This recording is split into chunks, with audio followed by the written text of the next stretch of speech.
حضور کے بعد اگر کسی نے دعویٰ کیا نبوت کا تو وہ کذاب، دجال، جھوٹا، کافر، اور جس کسی نے بھی اس کی تصدیق کی، اس کو مان لیا، وہ بھی دائرہ اسلام سے خارج، مرتد۔ یہ قانونی اہمیت ہے، قانونی اہمیت ہے۔ کوئی شخص مسلمان رہا یا نہیں رہا، یہ تو بڑا اہم مسئلہ ہے، قانونی مسئلہ ہے۔ اس کی بیوی کا اس سے نکاح جو ہے وہ ختم ہو گیا اگر اس نے کسی حضور کے بعد کسی نبی کی نبوت کا اقرار کر لیا یا خود اپنے نبی ہونے کا دعویٰ کیا، وہ پھر مرتد ہے، واجب القتل ہے۔ سورہ احزاب کی آیت، ما کان محمد ابا احد من رجالکم ولکن رسول اللہ وخاتم النبیین۔ محمد صلی اللہ علیہ وسلم اے مسلمانوں تم میں سے کسی مرد کے باپ نہیں ہیں۔ زید ابن حارثہ کو اگر حضور نے منہ بولا بیٹا بنا لیا تھا تو منہ بولا بیٹا کوئی حقیقت نہیں رکھتا، ورنہ آپ کسی مرد کے والد نہیں ہیں۔ آپ کو اللہ نے بیٹے دیے بھی ابتدا میں، وہ فوراً فوت ہو گئے۔ آپ کے عمر کے آخری دور میں بھی حضرت ابراہیم کی ولادت ہوئی، حضرت ماریہ قبطیہ کے بطن سے، وہ بھی فوت ہو گیا بچپن میں۔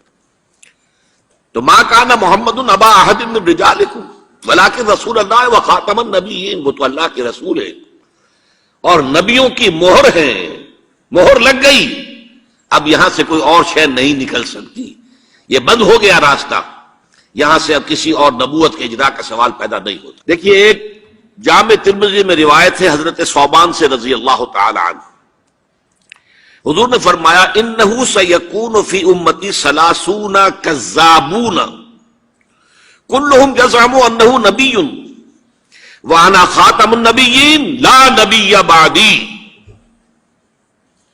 آپ نے فرمایا میری امت میں 30 افراد ایسے اٹھیں گے جو دجال ہوں گے، کذاب ہوں گے، جھوٹے ہوں گے، ان میں سے ہر شخص جو ہے یہ گمان کرتا ہوگا اپنے بارے میں کہ وہ نبی ہے، حالانکہ میں خاتم النبیین ہوں، اور خاتم النبیین کے معنی کیا؟ لا نبی بعدی، اب میرے بعد کوئی نبی نہیں ہوگا۔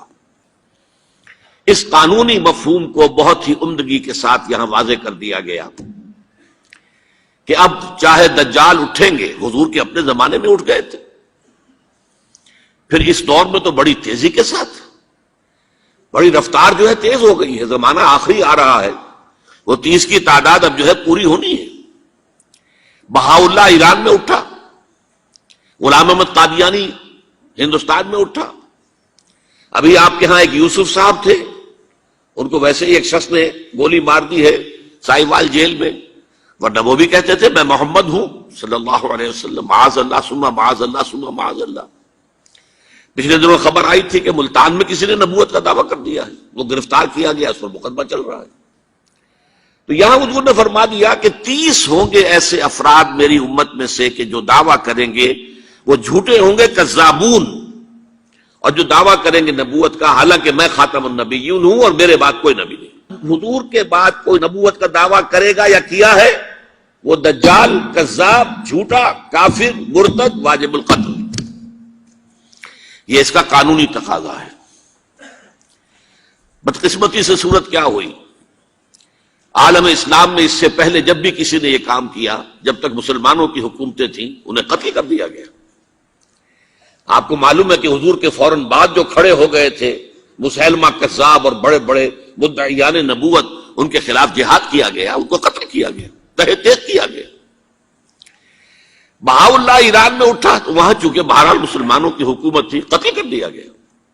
اب بھی کوئی بہائی ایران میں نہیں رہ سکتا، سب وہاں سے بھاگ چکے ہیں، کوئی نہیں رہ سکتا، کوئی وہاں آئے گا تو قتل کر دیا جائے گا۔ لیکن یہاں معاملہ یہ تھا کہ انگریز کی حکومت تھی، انگریز کی حکومت میں ہر شخص کو کھلی چھوٹ تھی۔ اکبر الہ آبادی رحمت اللہ علیہ نے بڑے خوبصورت الفاظ کے اندر وہ نقشہ کھینچا ہے، گورنمنٹ کی خیر یارو مناؤ، گلے میں جو آئیں وہ تانے اڑاؤ، کہاں ایسی آزادیاں تھی میسر، انا الحق کہو اور پھانسی نہ پاؤ۔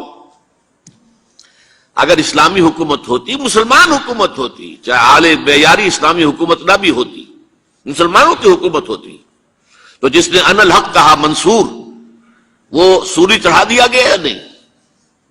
جس نے نبوت کا دعویٰ کیا وہ قتل کر دیے گئے کہ نہیں؟ انگریز کی حکومت تھی، گورنمنٹ کی خیر یارو مناؤ، گلے میں جو آئے وہ تانے اڑاؤ، خدائی کا دعویٰ کر دو، نبوت کا دعویٰ کر دو، رسالت کا دعویٰ کر دو، کوئی پوچھنے والا نہیں، کوئی پکڑنے والا نہیں، کسی دارو گیر کا کوئی اندیشہ ہی نہیں۔ کہاں ایسی آزادیاں تھیں میسر، ان الحق کہو اور پھانسی نہ پاؤ۔ اسی زمانے میں ایک واقعہ یہ ہوا تھا، غلام احمد قادیانی نے ایک دعوتی خط لکھا کابل کے حکمران، اب میں بھول رہا ہوں کہ وہ امیر دوست محمد خان تھے یا امیر عبد الرحمان خان تھے، ان دونوں میں سے کسی کے سامنے وہ خط پہنچا، جیسے کہ حضور نے خطوط بھیجے تھے قیصر کو، کسریٰ کو، تو اس کو بھی شوق چرایا کہ میں بھی تو اب نبی ہوں، نبوت کا دعویٰ کر چکا ہوں، تو مجھے پڑوس کا ملک جو ہے افغانستان، وہاں کے بادشاہ کو دعوت دینی چاہیے کہ وہ مجھ پر ایمان لائے۔ جب وہ خط وہاں پہنچا ہے تو امیر کابل نے اسی خط پہ 2 الفاظ لکھ دیے اور واپس کر دیا۔ الفاظ کیا تھے؟ ای جا بیا، یہاں آؤ ذرا اور یہاں آ کر تم دعویٰ کرو نبوت کا۔ یہ تم انگریز کی چھتری تلے بیٹھے ہوئے دعوے کر رہے ہو، انگریز کے سائے تلے جو ہے، اور انگریز جو ہے تمہیں سپورٹ کر رہا ہے، تم نے جہاد کو جو ہے ختم کر دیا، دین کے لیے حرام ہے اب دوستو قتال، حرمت قتال۔ انگریز کو اور کیا چاہیے تھا؟ گلیڈسٹن نے، جبکہ وہ وزیر اعظم تھا برطانیہ کا، اس نے کہا تھا اپنی پارلیمنٹ میں قرآن کو لہرا کر، جب تک یہ کتاب دنیا میں موجود ہے امن قائم نہیں ہو سکتا۔ یہ تو جہاد اور قتال کی بات کرتی ہے۔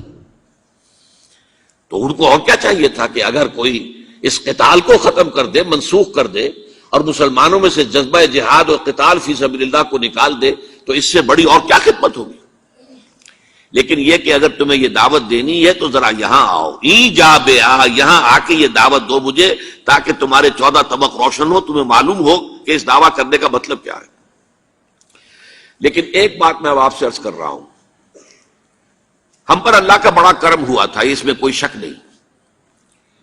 اس ملک میں 1974 میں جو فیصلہ ہوا قادیانیوں کے غیر مسلم اقلیت قرار پانے کا، وہ واقعہ یہ ہے کہ بہت ہی مبارک فیصلہ تھا۔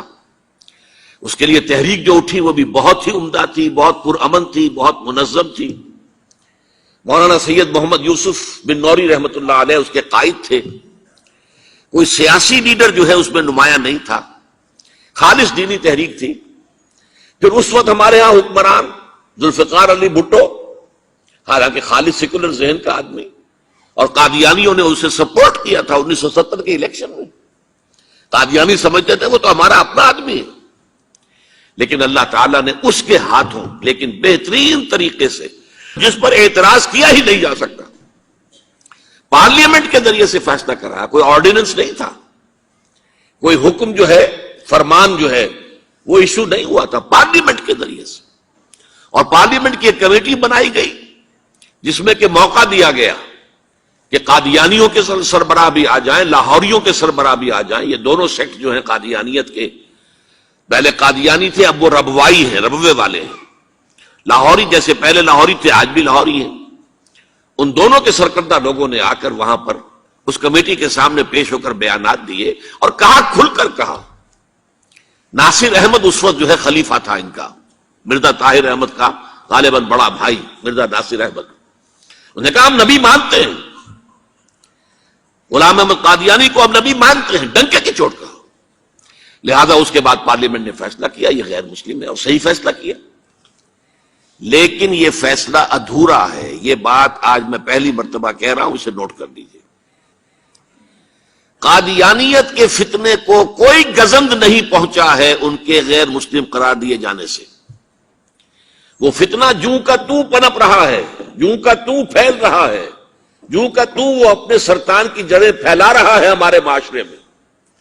اور ویسے یہ کہ عالمی سطح پر انہیں بڑی سرپرستی حاصل ہو گئی ہے، پوری دنیا جو ہے، مغربی دنیا، وہ ان کی سرپرستی کر رہی ہے۔ لیکن یہ کہ اندرون ملک بھی اس فتنے کا قلع قبا اگر ہو سکتا تھا تو صرف اس وقت جبکہ اس فیصلے کا جو قانونی اور منطقی تقاضا ہے وہ بھی پورا کیا جاتا، اور وہ یہ کہ مرتد کو قتل کی سزا دی جاتی۔ اسلام میں مرتد کی سزا قتل ہے۔ وہی میں نے آپ سے عرض کیا، حضرت ابو بکر صدیق کے زمانے میں کیوں قتال کیا گیا؟ اور جتنے بھی لوگوں نے نبوت کے دعوے کیے انہیں کیوں قتل کیا گیا ہمیشہ اسلام کی تاریخ میں؟ لہذا مرتدین کی سزائے قتل جب تک نافذ نہیں ہوگی اس فتنے کو کوئی گدن نہیں پہنچے گا۔ اس میں یہ ہونا چاہیے تھا کہ جس روز میں یہ فیصلہ ہوا ڈکلیئر ہو جاتا ساتھ ہی، اب تک کے جو قادیانی ہیں آج کے اس تاریخ سے فیصلے سے پہلے وہ تو اقلیت قرار پائیں گے، انہیں قتل نہیں کیا جائے گا، لیکن اس فیصلے کے نفاذ کے بعد جو شخص بھی قادیانیت اختیار کرے گا اس پر قتل مرتد کی سزا، اس کی حد جاری کی جائے گی۔